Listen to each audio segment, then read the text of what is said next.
Ok carissimi, è un grande piacere essere qua di nuovo per meditare insieme sulla parola di Dio e stiamo cominciando questa serie di approfondimenti sugli studi che noi facciamo settimanalmente con i nostri piccoli gruppi e siamo già al secondo studio. La settimana scorsa il pastore Mario ha meditato, approfondito il tema dell'amarci gli uni gli altri. E questa settimana noi approfondiremo il tema del servirci gli uni gli altri, no? La figura del servo è una figura molto importante perché Gesù inaugura una stagione, inaugura una storia nuova, completamente nuova della figura del leader. Lui stesso si definisce un leader che è un servo. Okay? Lui non nega la sua posizione di leadership, ma allo stesso tempo dichiara di essere un servo. Ed è una mentalità completamente nuova che noi dobbiamo imparare attraverso dei testi biblici che leggeremo oggi. Ma prima di tutto io voglio pregare insieme a voi affinché la parola di Dio possa fare veramente il suo ingresso non soltanto nella nostra mente, ma soprattutto nel nostro cuore. Preghiamo insieme. Signore nostro Dio, nostro Padre, ti ringraziamo e ti benediciamo per questo tempo prezioso di meditazione della tua parola. Ti chiediamo, Signore, di aiutarci non soltanto ad essere degli uditori, ma soprattutto, Signore, essere dei facitori, dei praticanti della tua parola. Te lo chiediamo nel nome di Cristo Gesù. Amen. Allora, noi abbiamo molti modi di definire la parola servo nel Nuovo Testamento. Il primo che incontriamo è la parola leiturgos. È una parola che viene usata nel greco per definire il servizio che un sacerdote faceva nel Tempio oppure nel tabernacolo dell'Antico Testamento. Era una persona che entrava nel Tempio, cominciava a officiare i suoi servizi e questo modo di definire la parola servo era riferito proprio a un sacerdote. C'è un altro modo che è un pochino più comune, che è la parola diaconos nel greco, ossia questa è una figura che è diventata poi da Atti capitolo 6 in poi una figura di ufficiale della Chiesa, no? Sono stati scelti 7 uomini per fare i diaconi, ossia i servi. Erano persone che avevano, nonostante venisse richiesto una caratteristica spirituale molto elevata, uno standard spirituale molto elevato, erano persone che servivano alla messe. Ovviamente non solo questo, ma facevano anche altre cose, ma lo standard era altissimo, dovevano avere buona testimonianza, ripieni di Spirito Santo e di sapienza. E anche questa parola, la parola diaconos, si riferisce alla definizione di servo.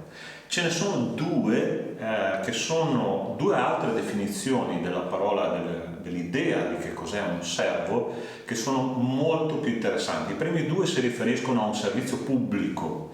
Gli altri due termini che vengono usati nella parola di Dio sono meno evidenti, forse meno onorati, ma sicuramente agli occhi di Dio molto più forti e molto più efficaci. La prima parola che noi troviamo per definire la parola servo, che in realtà in italiano sarebbe tradotto bene con la parola schiavo, è la parola doulos. La parola doulos. Questa parola viene usata dall'Apostolo Paolo nell'apertura alla lettera dei Romani e dice così: Paolo, servo di Gesù Cristo, tradotto in italiano, quindi Paolo, doulos di Gesù Cristo, oppure schiavo di Gesù Cristo, no? E qua noi cominciamo già a entrare in una mentalità di cosa significa veramente essere servi. E noi oggi vogliamo vedere che cosa significa, qual è il profilo di una persona che serve, chi è un vero servo. C'è un testo che rappresenta benissimo questa situazione, un testo che rappresenta veramente il profilo spirituale di un vero servo, e chi se non Gesù poteva rappresentarlo. E su questo testo biblico, e noi estrarremo alcuni principi da questo testo, si trova in Giovanni capitolo 13, e leggeremo alcuni versetti da questo testo biblico che dice così: Or prima della festa di Pasqua, Gesù, sapendo che era venuta per lui l'ora di passare da questo mondo al Padre, avendo amato i suoi che erano nel mondo, li amò sino alla fine. Durante la cena, quando il diavolo aveva messo in cuore a Giuda Iscariota, figlio di Simone, di tradirlo, Gesù, sapendo che il Padre gli aveva dato tutto nelle mani e che era venuto da Dio e se ne tornava, si alzò da tavola, depose le sue vesti e preso un asciugatoio se lo cinse. Poi mise dell'acqua in una bacinella e cominciò a lavare i piedi ai discepoli e a asciugarli con l'asciugatoio, del quale era cinto. Si avvicinò dunque a Simon Pietro, il quale gli disse: Tu, Signore, lavare i piedi a me? Gesù gli rispose: Tu non sai quello che io ti faccio ora, ma lo capirai dopo. Pietro gli disse: Non mi laverai mai i piedi. Gesù gli rispose: Se non ti lavo, non hai parte alcuna con me. E Simon Pietro: Signore, non soltanto i piedi, ma anche le mani e il capo.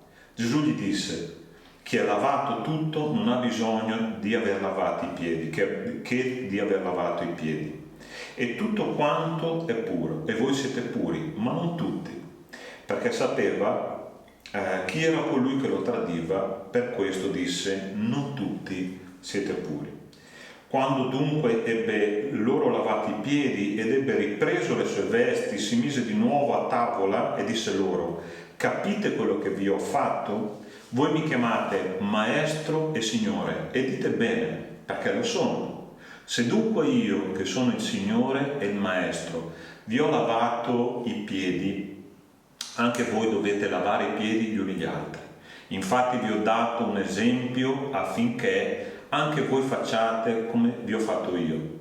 In verità vi dico che il servo non è maggiore del suo Signore, né il messaggero è maggiore di colui che lo ha mandato. Se sapete queste cose, siete beati se le fate. Tanti dettagli sono descritti in questa scena che probabilmente è durata pochissimi minuti, e tanti dettagli che ci serviranno oggi per imparare dei principi biblici straordinari, non solo da imparare a livello mnemonico, a livello di conoscenza superficiale, ma soprattutto per praticarli. E il primo principio che io vorrei imparare con voi è il principio del sacrificio. Un vero servo è una persona che sa sacrificarsi. Allora è interessante quando questo testo biblico ci dice che Gesù si alza durante la cena, e potrebbe sembrare un particolare, un dettaglio quasi insignificante alla prima occhiata, ma è importantissimo. Erano le ultime ore di vita di Gesù, erano gli ultimi istanti in cui lui poteva godere di una vita non soltanto spirituale, psicologica, ma biologica. C'era l'ultima cena lì davanti, ma il nostro Signore, mentre mangiava, ha visto una necessità, ossia i piedi dei discepoli sporchi. In quella casa, sicuramente, da quello che capiamo dal testo biblico, non c'era questo schiavo, questa persona, questa figura che era una persona quasi, diciamo così, un obbligo per avere per una famiglia ebraica, che si occupava del lavaggio dei piedi per gli ospiti. Era un segno di ospitalità. E Gesù vede che questa figura non c'era, i discepoli si erano messi a tavola, hanno cominciato a mangiare, e dice la parola di Dio che durante proprio le ultime ore di vita, sapendo che doveva tornare al Padre, il Signore Gesù ha sacrificato la propria cena, ha sacrificato il proprio stomaco, ha sacrificato la propria fame, non soltanto di cibo ma anche di vita, per fare che cosa? Per fare un servizio, Allora noi qua intendiamo qual è la prima caratteristica di un servo. Un servo è una persona che sa sacrificare le proprie necessità per supplire, per soddisfare le lecite necessità delle persone attorno a noi. C'è un testo molto bello, no? È molto interessante perché rappresenta bene tante volte quello che noi intendiamo seguire Gesù, no? Ossia, cosa c'è nella nostra testa quando noi pensiamo che seguire Gesù sia quasi come una cosa che ci dà qualche vantaggio, no? Ma l'interessante è che la parola doulos, servo, schiavo, è una parola che ci fa rendere conto che lavoriamo costantemente in perdita, no? E dice così, Matteo 8, 18 e 19, dice: allora uno scriba avvicinatosi gli disse: Maestro, io ti seguirò dovunque tu andrai. E Gesù gli disse: le volpi hanno delle tane e gli uccelli del cielo hanno dei nidi, ma il figlio dell'uomo non ha dove posare il capo. Guarda che cosa interessante, questo scriba, che era una persona molto rispettata nella società ebraica, gli scribi erano considerati una sorta di cervelloni, no? E dice: maestro, io ti voglio seguire. Probabilmente dalla risposta che Gesù dà a quest'uomo noi capiamo che lui voleva guadagnare ancora di più notorietà, ancora di più applausi, ma il Signore Gesù gli sta dicendo: guarda che io lavoro in perdita, guarda che io mi sacrifico ogni giorno, non ho nemmeno dove posare il capo. Ecco allora quindi che noi capiamo qual è la prima caratteristica di un servo. Un servo è una persona che è in grado di sacrificare le proprie necessità per soddisfare le necessità delle persone vicine. Ma c'è un secondo principio che io vorrei imparare insieme a voi, che è il principio dell'umiltà. In questo testo biblico ci dice la parola che Gesù si toglie le vesti e si cinge di un asciugamano, riempie un catino e comincia a lavare i piedi dei suoi discepoli. Allora c'è un dettaglio interessante un pochino più avanti nei Vangeli, che dice che la veste di Gesù era una veste senza cuciture. Che cosa significa questo? Non era soltanto una questione che era una veste alla moda, ma questa veste era una veste che portavano i re, portavano i sovrani, una veste particolare, pregiata. E Gesù, togliendosi questa veste per lavare i piedi, ci parla del fatto che lui è una persona umile. Gesù stesso dice in un testo registrato nei Vangeli, dice: imparate da me che sono umile e mansueto di cuore. Ossia, che cos'è l'umiltà? Nella cultura ebraica una persona umile è una persona a cui non appartiene nulla, ossia proprio nel vero proprio senso della parola è uno schiavo, perché sapete che gli schiavi neanche la propria stessa vita apparteneva a loro. Generalmente gli schiavi camminavano anche senza sandali, nemmeno le scarpe che i loro padroni portavano potevano essere proprietà degli schiavi. E la cosa interessante è che Gesù si toglie questa veste e il messaggio è molto profondo, molto forte.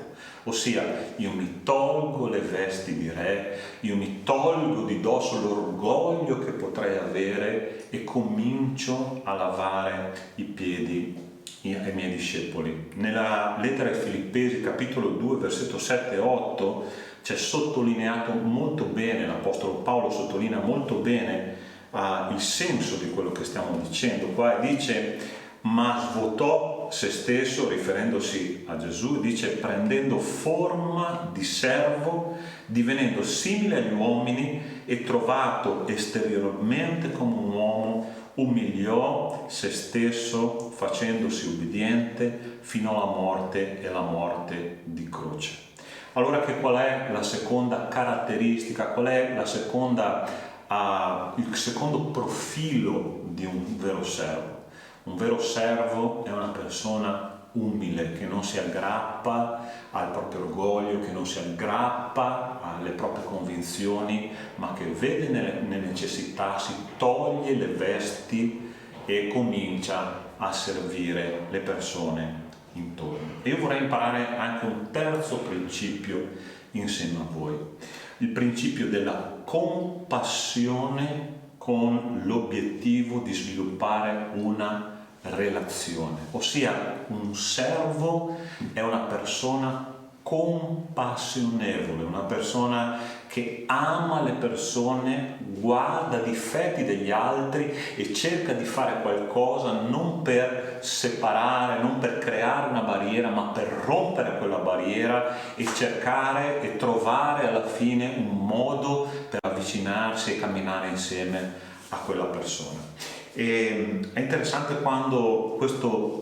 servizio di Gesù è cominciato in quella piccola camera dove tutti i suoi discepoli stavano mangiando, fino a che Gesù non arriva a Pietro c'è un silenzio di tomba. Io mi immagino, mi metto nei panni di questi discepoli, no? Che vedono il maestro alzarsi, colui che aveva insegnato la parola di Dio fino a quel momento, loro ultime ore della sua vita, e prendere il posto di uno schiavo, no?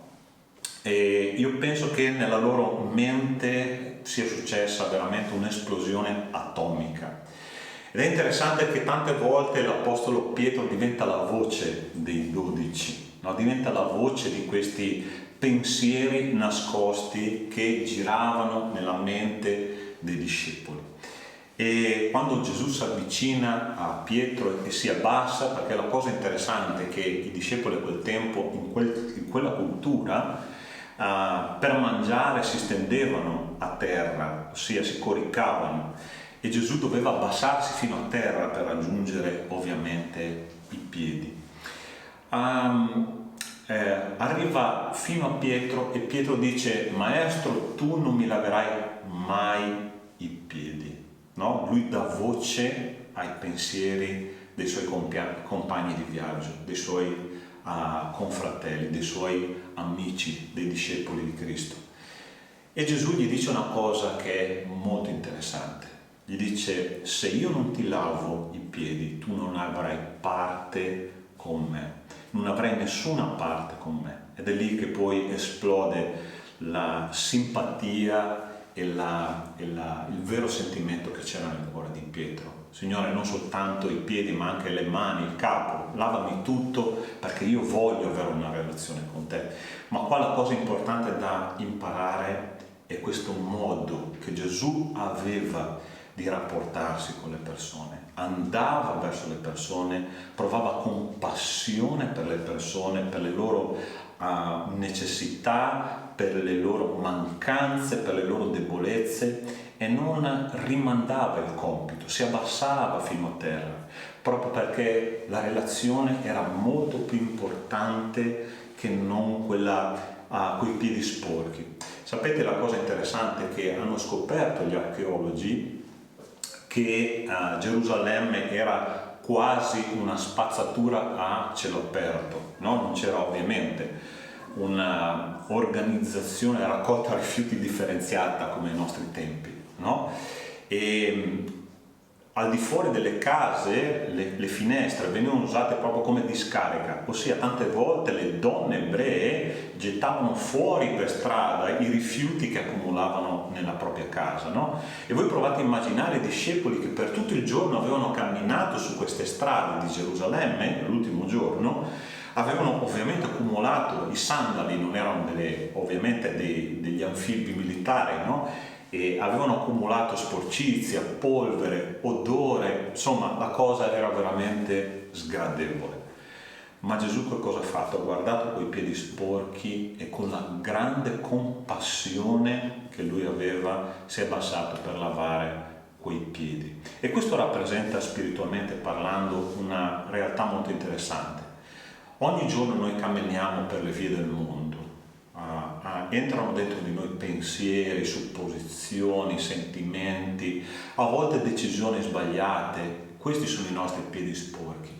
Ma la cosa interessante che noi vediamo è che nonostante questo Gesù continua ad amarci. Che importante che sarebbe che noi riproducessimo lo stesso modello che Gesù ci ha riproposto in questa piccola ma grandissima situazione, ossia un grandissimo messaggio: abbi compassione delle mancanze, delle debolezze, dei peccati altrui. E sai perché? Perché è importante, perché attraverso questa compassione noi stabiliamo una relazione. Signore, non lavarmi soltanto i piedi, ma lavami le mani, lavami il capo, lavami tutto, perché io voglio avere una relazione con te. È importante che noi come cristiani all'interno della nostra comunità, all'interno delle nostre famiglie, quando noi ci troviamo con le persone attorno a noi, siamo quelle persone compassionevoli, senza giudicare, senza alzare la voce, senza puntare il dito, perché sappiamo che ciascuno di noi un giorno, un tempo, abbiamo avuto quei piedi sporchi, abbiamo avuto bisogno di qualcuno che ce li lavasse e che ci mostrasse che una relazione è più importante che un litigio.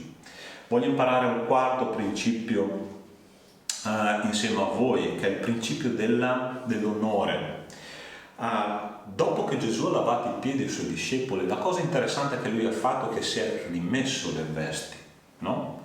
E questo rappresenta quello che quasi stava per succedere a Gesù, no? All'inizio abbiamo letto che lui sapeva che doveva tornare al Padre, ossia doveva tornare nella gloria, doveva tornare nella sua posizione, e quindi lui stava rappresentando il fatto che era stato schiavo sì, era stato servo sì, era stato un doulos sì, ma era il momento di rimettersi le vesti e di riprendere la propria posizione. E io qua imparo un principio straordinario, che è il principio dell'onore.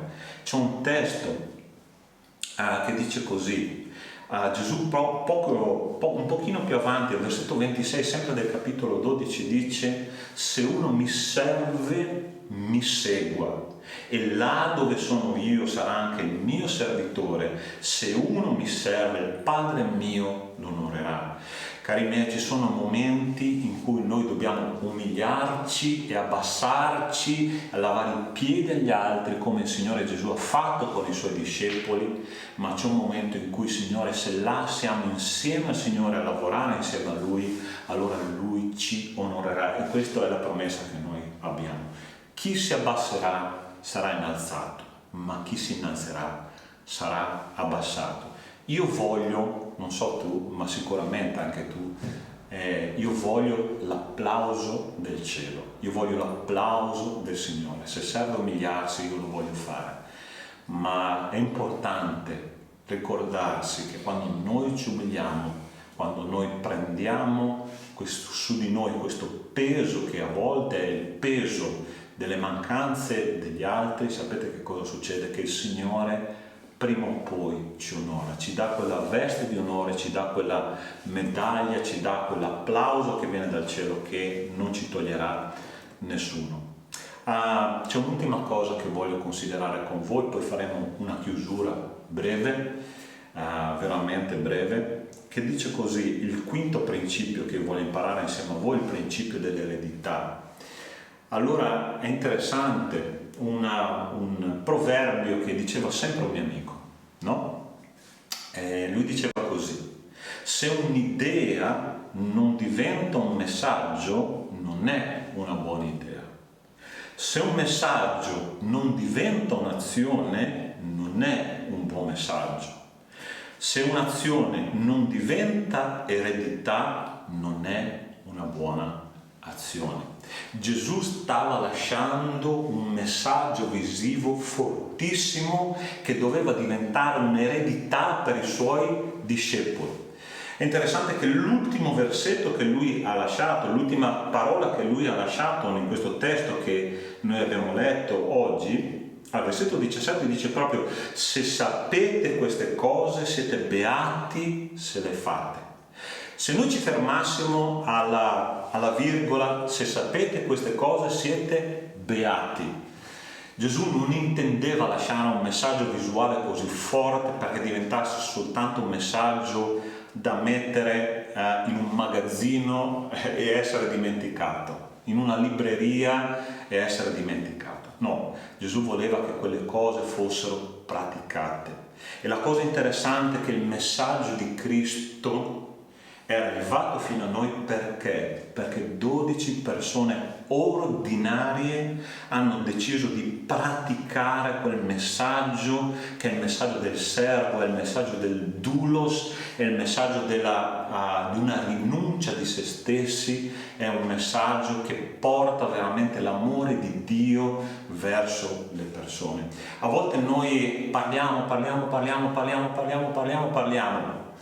ma c'è bisogno di mostrare con i propri atti, con le proprie vite, con le proprie azioni, a lasciare una eredità spirituale alle persone intorno a noi e alle persone per le prossime generazioni di cristiani che verranno. Se Cristo non torna prima, noi dobbiamo lasciare una fede visuale, un messaggio visuale molto forte per la causa di Cristo. Se sapete queste cose, dice la parola di Dio, siete beati se le fate. L'eredità, noi dobbiamo essere delle persone che lasciano un'eredità spirituale agli altri.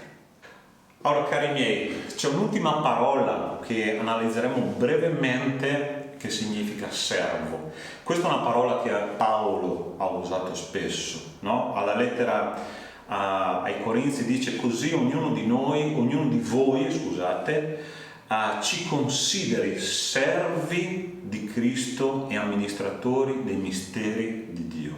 E qua la parola usata non è doulos, ma è la parola uperetes, che ha un significato molto interessante. Nella lingua greca l'uperetes era il rematore di terza fila, ossia nelle navi da battaglia greche c'erano 3 file di rematori: la fila superiore, la fila di mezzo e la fila inferiore. I rematori di terza fila erano gli uperetes. Chi erano questi uperetes? I sottorematori si chiamano sottorematori o rematori di terza fila. I sottorematori non erano schiavi, erano uomini liberi, altamente addestrati, remavano completamente nudi, come se il remo fosse la loro unica proprietà, avevano come compagno di viaggio unicamente il loro strumento di lavoro, perciò il loro unico compagno era la loro immane fatica. I sottorematori con i loro compagni dovevano remare sincronicamente, in modo da fare andare rettamente la nave. Se qualcuno cedeva alla fatica, il compagno di remata doveva remare in modo doppio, sostenendo la persona che era venuta a mancare. I sottorematori erano quelli che facevano la vogata più faticosa perché era la più lunga, perché più vicina all'acqua rispetto alle file soprastanti. I sottorematori erano quelli che rischiavano di più perché erano quelli che quando una nave da guerra nemica li speronava affogavano come topi. I sottorematori dovevano seguire il ritmo di vogata dato da una persona addetta attraverso un flauto oppure a un tamburo. I sottorematori, quando venivano trasportati i cavalli da guerra, erano gli unici a remare. Il resto della nave era occupata solo in coperta dagli ufficiali. E ultima cosa, forse la più importante di tutti, che era parte proprio del ministero di Paolo, era parte di quel ministero straordinario che lui ha sviluppato qua durante la sua vita e che dovrebbe essere il nostro ministero. I sottorematori oppure gli uperetes erano quelli che quando la nave rientrava in porto, l'ufficiale ossia il capitano veniva applaudito, ma i sottorematori rimanevano nella terza fila al buio, compagni soltanto della loro fatica, onorando attraverso la loro fatica il capitano. Cari miei, noi dobbiamo essere uperettes, è il nostro capitano, il Signore Gesù. Quando arriveremo alla fine, l'unica cosa che veramente ci resterà sarà quel remo a cui noi ci siamo aggrappati e abbiamo dato tutto noi stessi per essere suoi servi. Uperettes, che il Signore possa aiutarci in questo difficile ma molto gratificante compito di essere servi del Signore. Un abbraccio e Dio ci benedica.